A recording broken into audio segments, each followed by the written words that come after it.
extension কৰা দৰমহা 3 মাহৰ মূৰত 4 মাহৰ মূৰত যেতিয়ালৈকে ৰেগুলাৰাইজ কৰিবলৈ সুযোগ সুবিধা নিদিব তেতিয়ালৈকে এই অনিয়মখিনি চলি থাকে উপায় নাই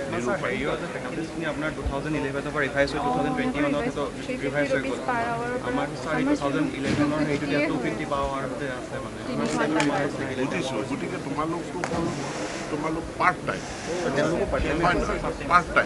গতিকে পাৰ্ট টাইম শিক্ষক দি পেলাই আমি মহাবিদ্যালয় এখন কেনেকৈ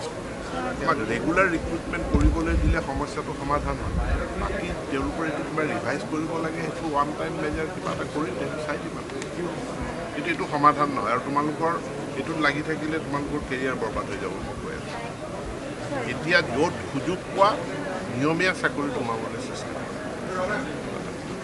ইয়াত কিন্তু ভৱিষ্যত অন্ধকাৰ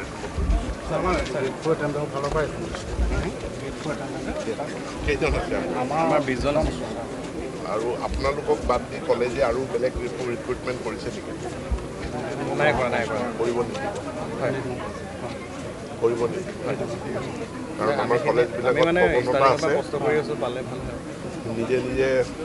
কলেজবিলাকে নিজে এপইণ্টমেণ্ট কিছুমান দি দিয়ে পিছত চৰকাৰে নিৰুপায় হৈ যায় আৰু সেই কৰ্মচাৰীজনৰ জীৱনটো ধ্বংস হয় যি নিয়োগ হয় সেইটো নিয়ম মতে হ'ব এতিয়া চৰকাৰে এটা সময়ত থাৰ্ড পাৰ্টিৰ আণ্ডাৰত যিখিনি দি থোৱা আছিলে সেইখিনি আমি কিবা এটা কনক্লুজন কৰিব লাগিব কিন্তু বাকী অনিয়মীয়া শিক্ষক